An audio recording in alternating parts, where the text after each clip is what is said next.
ये है SP media network और आप देख रहे हैं अनुभवी आंखें न्यूज।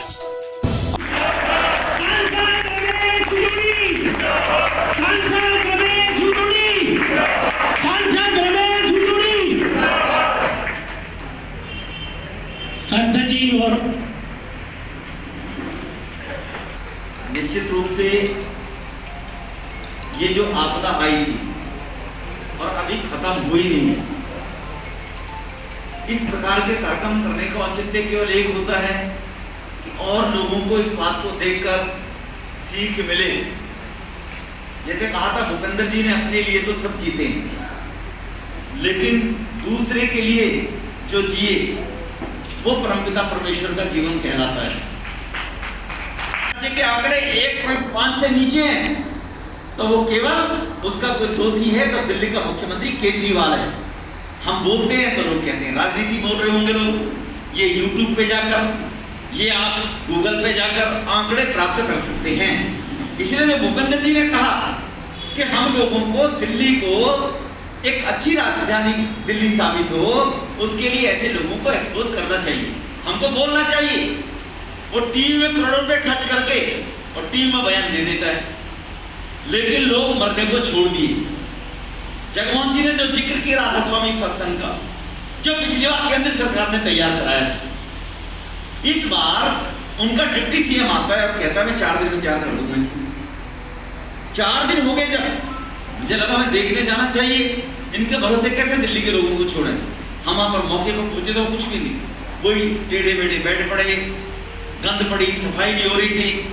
डीएम को बुलाया नहीं आए, एसडीएम को बुलाया नहीं आए, तहसीलदार को बुलाया 2 घंटे बाद आया। पीडब्ल्यूडी के 2 जेई वहां पर पहुंचे, 2 दिन का टाइम दिया, 2 दिन में कर देंगे। मैं तुम्हारा बाप भी नहीं कर सकता 2 दिन में, ये व्यवस्था जो है तुमने 4 दिन में नहीं किया, तुम नहीं कर सकते। कोरोना की महामारी के बीच निश्चित रूप से एमसीडी की कार्य सराहनीय था। आपको बता दें कि हमारे साथ सांसद रमेश बिदुरी जी हैं और उन्होंने अपने हाथों से इन्हें सम्मानित किया प्रशस्ति पत्र देकर। इस अवसर पर वो क्या कुछ कह रहे हैं, आइए जानते हैं।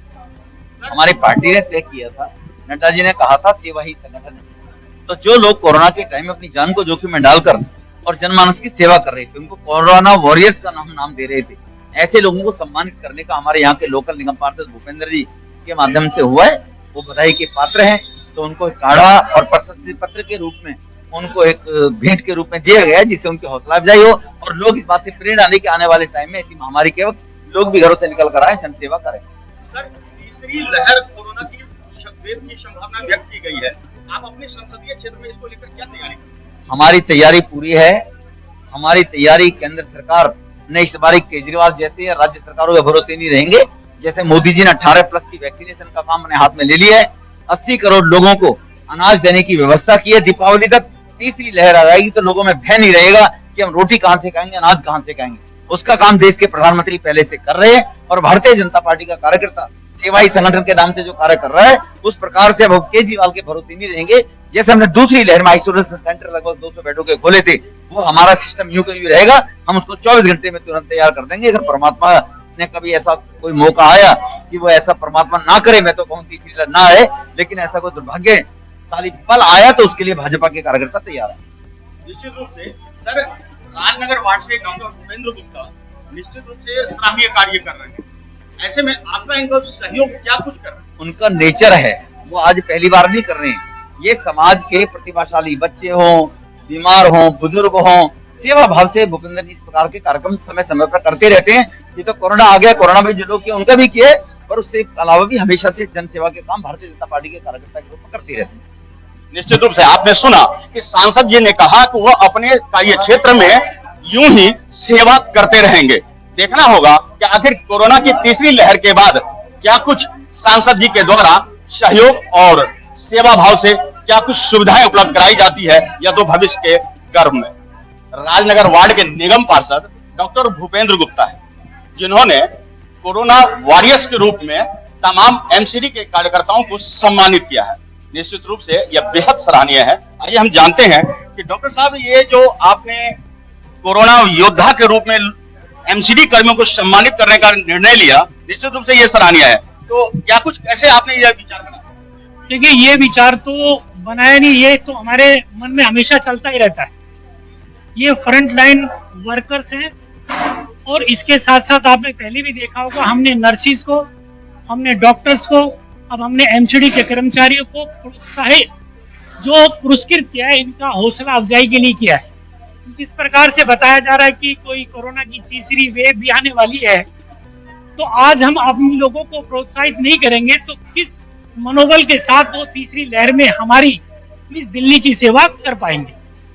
तो ये तो हमारा रूटीन का काम है। जैसे सांसद जी ने कहा, ये हम कोरोना काल में तो हम 1-2 महीने बाद मिले, ये तो हम 15 दिन में कोई ना कोई प्रोग्राम इस तरह का करते रहते हैं और आगे भी करते रहेंगे। आप अपने वार्ड को कोरोना वेव तीसरी लहर की जो आपने चर्चा की, उससे बचाने के लिए क्या कुछ अभी से करें?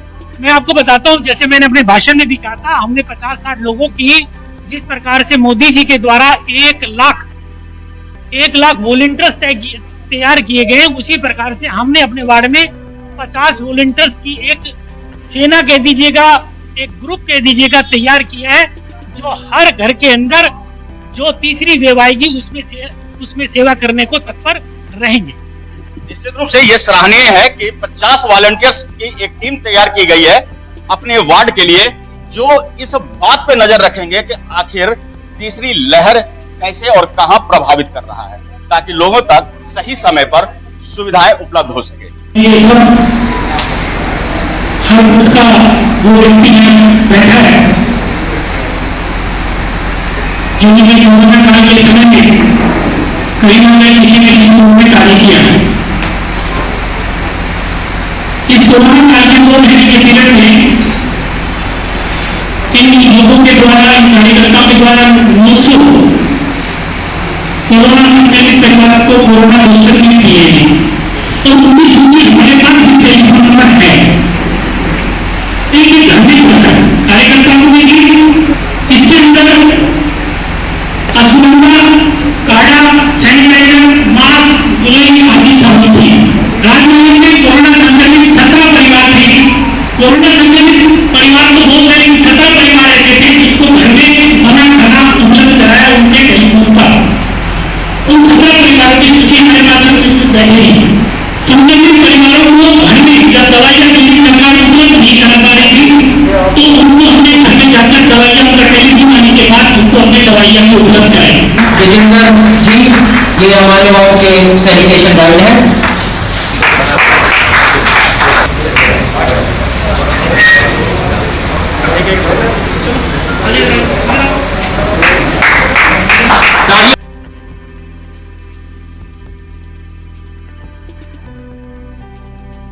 तेजी से आई कि हम सबको समझने का अवसर ही नहीं मिला।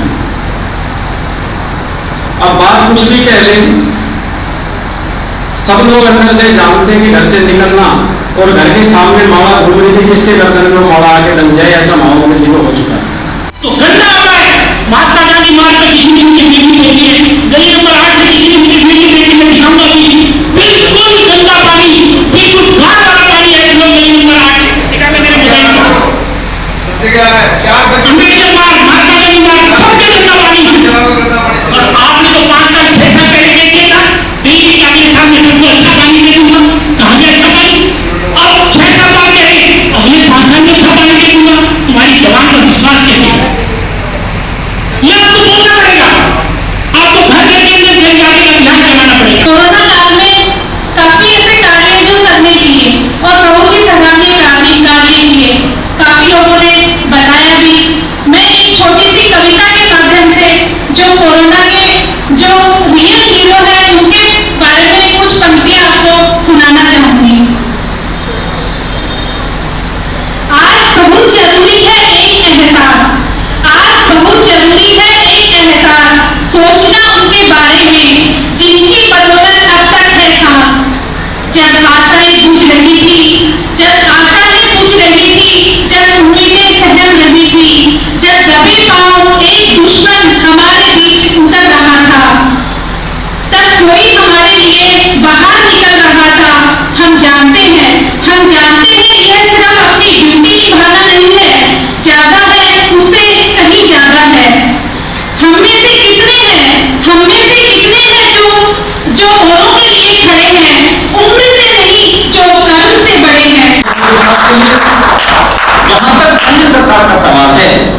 हमारे देश में आपको ध्यान होगा, पोलियो के जब ड्रॉप लाए गए थे, डॉक्टर हर्षवर्धन जब मंत्री बना, स्वास्थ्य मंत्री दिल्ली का, तब पोलियो के ड्रॉप हमारे देश में पिलाए गए थे।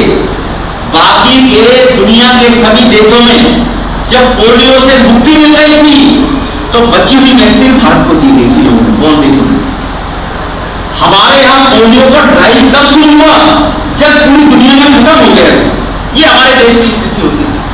मोर्चा के श्री दहिया जी, आइए हम जानते हैं कि दहिया जी से कि आखिर वे किसान से जुड़े नेता हैं, तो किसानों को लेकर कोरोना के समय में उन्हें किस तरह प्रेरित कर रहे हैं, कोविड वैक्सीन लेने को लेकर, या क्या कुछ योजनाएं हैं। दहिया जी, आप ये बताएं कि इस कोरोना काल में किसानों को आप किस तरह वैक्सीन लेने के लिए प्रेरित कर रहे हैं। देखो, जो ये किसान बॉर्डर पे जो बैठे हैं, नरेंद्र मोदी जी ने इस देश के किसानों के लिए जो कार्य किया है, आज तक इससे बेहतर कार्य किसी ने प्रधानमंत्री ने नहीं किया। लेकिन जो बॉर्डर पे बैठे हैं डकैत जी, वे किसानों को गुमराह कर रहे हैं। स्वयं अपने आप तो उन्होंने वैक्सीन लगवा ली है, लेकिन औरों को वैक्सीन लगवाने के लिए प्रेरित नहीं करते हुए अब हर रोज बॉर्डर के ऊपर कोई ना कोई अपराध होता जा रहा है। और जितने भी बॉर्डर के ऊपर बैठे हैं किसान, आसपास के गांव के व्यक्ति, उनसे बहुत ज्यादा परेशान है।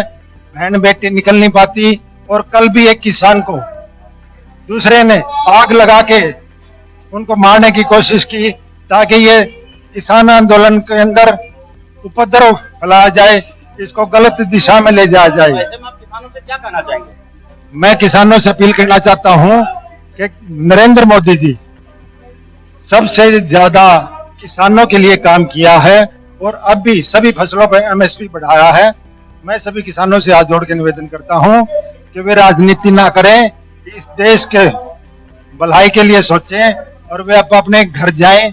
लेकिन आप इन नेताओं के बहकाने में ना आए। जिला अध्यक्ष जगमोहन मेहरावत जी हैं, आइए हम जानते हैं उनसे कि क्या कुछ भाजपा की तरफ से आपकी योजनाएं हैं। हमारी योजनाओं तो पहले से ही चली हुई है, हम पहले ही काम कर रहे हैं। हमने इस पूरे डिस्ट्रिक्ट में 3 हॉस्पिटल अपने फंड से बनाए हैं, जिसमें हमारे सभी निगम पार्षदों ने अनुदान दिया है। हमारी तैयारी पहले से ही है। जो आपने 3 अस्पतालों की चर्चा की है, क्या क्या सुविधाएं वहाँ उपलब्ध हो रही है। 85 से ऊपर जो ऑक्सीजन होगी उनके लिए वहाँ क्वारंटीन करने के लिए, ऑक्सीजन देने के लिए, खाने से लेकर एम्बुलेंस, डॉक्टर और सारी सुविधाएं जो हम दे सकते हैं अपने सभी कार्यकर्ताओं की बदौलत, तो हमने वहाँ व्यवस्था की है सारी। एक जिला अध्यक्ष होने के नाते आप अपने संगठन के कार्यकर्ताओं का मनोबल किस तरह बढ़ा रहे हैं। ये कार्यकर्ता की बदौलत ही है जो आज इस तरह के कार्यक्रम हुए हैं। हमारे कार्यकर्ता बैठे ही हैं जब हम समाज में काम करते हैं, और जो लीडर है वो लीडर जब अग्रणी होकर समाज का प्रेरणादायक बनता है, तो कार्यकर्ताओं का जो उत्साह है वो अपने आप ही बढ़ता है। हमारे साथ डॉक्टर भूपेंद्र गुप्ता और उनकी धर्म पत्नी मंजू गुप्ता भी हैं। हम जानेंगे कि आखिर महिलाओं का प्रोत्साहन वो किस कदर बढ़ा रही है। हम अपनी महिलाओं को अपने साथ लेके सारे कार्यक्रम करते हैं, और गुप्ता जी के नेतृत्व में हमारी महिलाओं की टीम काम करती है। जैसे ही गुप्ता जी कुछ ऑर्डर करते हैं हमें, हम महिलाओं को साथ लेके अपने क्षेत्र में चल देते हैं। गुप्ता जी का अनुसरण कर रहे हैं हम। गुप्ता जी का जो गुप्ता जी कहते हैं हम वही कर लेते हैं। और महिलाओं की टीम को हम लेके सैनिटाइजेशन जैसे जहाँ करवाना होता है उनको लेके जाते हैं। कहीं खाना बनाना होता है, जैसे अभी कोरोना के टाइम में जो कोरोना का लिए खाना बना रहे थे, वो बीमार हो गए थे, उनको भी कोरोना हो गया था, तो हम लोगों ने सब लेडीजों ने मिलकर खाना बनाया और घर घर में उनको सप्लाई किया। कहते हैं कि गृहिणियां भोजन अन्नपूर्णा के रूप में बनाती है। यहाँ उन्होंने यह भी साबित किया कि आखिरकार वे अन्नपूर्णा है, तो उन कोरोना मरीजों के लिए भी भोजन की व्यवस्था दुरुस्त करती है, ताकि उन तक सही समय पर भोजन उपलब्ध हो। निश्चित रूप से यह सराहनीय है। अगर आपने अब तक हमारा चैनल सब्सक्राइब नहीं किया है तो सब्सक्राइब करें और बेल आइकन अवश्य दबाएं, ताकि खबरों का नोटिफिकेशन आपको मिलता रहे।